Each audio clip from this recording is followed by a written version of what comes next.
Bagi Nuri, kejayaan tu dia ada banyak maksud. Tapi biasanya orang salah anggap kejayaan ni nak tengok daripada segi akademik saja. But for me lah, to any parents out there, sepatutnya boleh tengok potensi anak tu dia boleh pergi lebih jauh. Tak semestinya melalui pencapaian akademik saja. And Nuri akan ingatkan diri Nuri, kalau contoh anak Nuri dah besar, mungkin Nuri takkan tengok pencapaian dia melalui buku laporan saja. Boleh tengok daripada segi kurikula, sukan dia ke daripada segi skill. So sebenarnya anak kita ni dia boleh berpotensi lagi besar kalau kita tak hanya fokuskan daripada segi akademik dia saja. Okey, bagi saya sebenarnya saya memang setujulah. Kita tak boleh menilai anak kita hanya daripada segi akademik sahaja. Sebenarnya kan, saya sendiri pun saya mengaku, saya pun kadang-kadang memang ada jugalah perangai yang suka mengukur anak ataupun menilai anak daripada segi akademik. Dia pandai ni je, mulalah kita memuji dia. Tapi bila dia tak tahu, kita pun mulalah macam, kenapa anak saya ni tak tahu ni, suka komplain kat ayah dia pula. Tapi sebenarnya pada waktu yang sama juga, saya rasa macam tak adilnya. Saya selalu ukurkan nilai itu daripada diri saya sendiri. Macam dulu kan, saya rasa macam dulu mak kita tak adalah, ada jugalah mak yang tegas kan, tapi mak saya biarkan apa yang saya nak buat. Jadi saya fikirkan mak kita bagi buat apa yang kita minat, dia memupukkan benda-benda yang minat.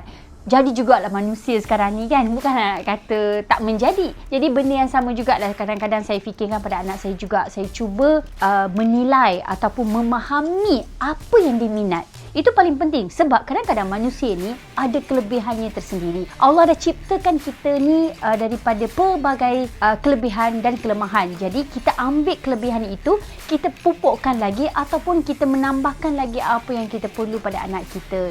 Didik lagi daripada segi minat dia. Sebab bagi saya akademik ni memang penting. Saya tak nafikan akademik cukup penting untuk semua orang. Bukan sahaja anak-anak tapi diri kita juga. Tapi pada waktu yang sama juga, pendidikan anak ini penting daripada segi bukan hanya ukuran daripada akademik, pendidikan lain. Contohnya nilai-nilai murni. Nilai-nilai murni ni sebenarnya kita nak tahu dia ni pemurah hati ke tak. Kadang-kadang saya suka juga menguji anak saya. Contohnya Zishan, contohnya lah kan, Zishan berumur 5,5 tahun dan Zahin dalam 3 tahun setengah. Jadi saya suka tengok macam mana Zishan melayan adik dia. Walaupun adik dia apa sahaja yang dia beri ataupun adik dia beri pada dia, saya selalu cakap kat abang, you must say thank you to adik. Walaupun dia adik. Jadi kita kena ajar anak-anak kita macam mana nak cakap thank you, sorry. Benda-benda yang basic ni kita kena pupuk daripada awal supaya bila dia membesar, dia tahu macam mana nak menghormati orang. Itu adalah sangat penting. Nak dalam keadaan pandemik macam ni kan, memang waktu yang sangat sesuai lah untuk saya melihat ataupun mencongkil lagi ke manakah arah anak kita. Itulah pentingnya kita bersama mereka, meluangkan waktu bersama mereka, memahami kehendak mereka, bukan hanya duduk tengok phone. Itu masalahnya. Kadang-kadang saya pun hanyut juga dengan phone, tapi saya cuba mengingatkan diri saya juga untuk tidak terus hanyut dan fokus pada minat anak. Bagi saya, kejayaan anak tu dia tak sepatutnya ada limit. Dia tak sepatutnya terbatas untuk satu benda saja. For example, pencapaian intelektual ke kan. Sebab saya percaya setiap anak saya ni dia ada keunikan masing-masing, dia ada cara sendiri, dia ada kreativiti sendiri. So macam mana saya boleh notice saya potential dalam diri anak saya, first thing saya tengok apa yang dia suka buat, apa yang dia minat. So daripada situ baru saya akan support dari belakang, saya galakkan dia buat apa yang dia suka. For example macam she love to dance, she love to sing, she love to draw, colour. Dia more tu kepada art. Itu kalau anak perempuan saya lah. Kalau anak orang lain so mungkin ada cara tersendiri, betul tak? Okey, contohnya kan anak-anak saya ni dua-dua ni berbeza.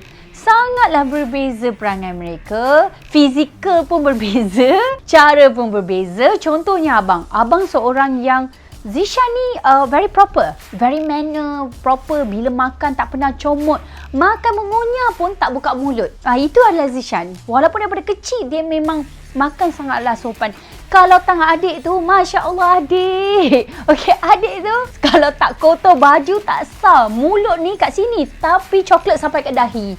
Itulah adik. Dua orang berbeza yang abang ni pula, you adik kotor. Jadi memang abang akan selalu sangat bergaduh dengan adik sebab adik ni kotor lah, adik busuk lah. Macam itulah perangai Zishan ni.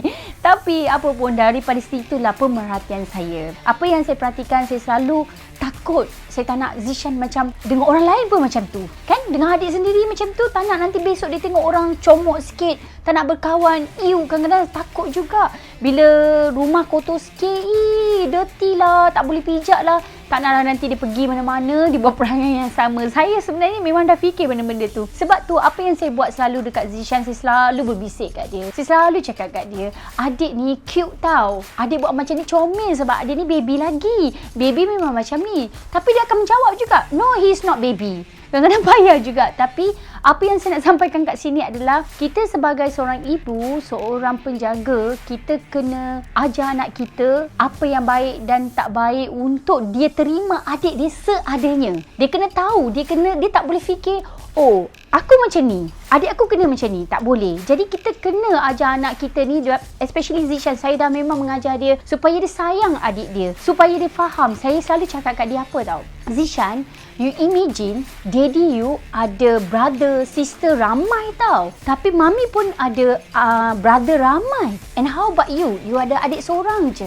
What will happen if you don't have adik? So daripada kecil memang itu yang saya selalu cakap. Saya akan berbual dengan dia seperti orang biasa bercakap, bukan macam budak-budak. Supaya dia ada tanggungjawab sebagai seorang abang untuk jaga adik dia.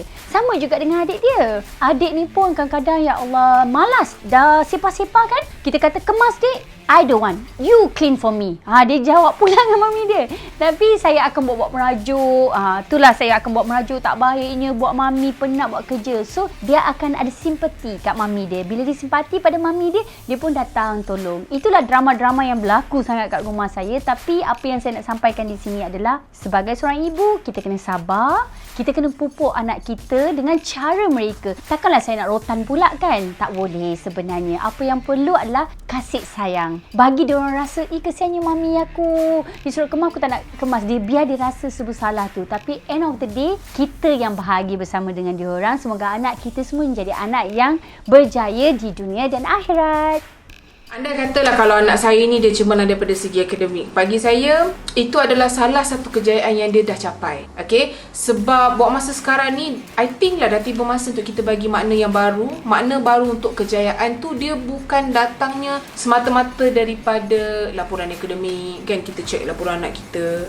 Tapi sepatutnya datang daripada kekuatan dalam diri anak kita. Contohlah, kalau macam anak saya akhlaknya baik, saya rasa itu dah satu kejayaan. Ataupun dia boleh buat sesuatu tanpa disuruh, pandai selesaikan masalah sendiri, itu pun dah consider sebagai satu kejayaan. Kekuatan sebenar zahir dari dalam.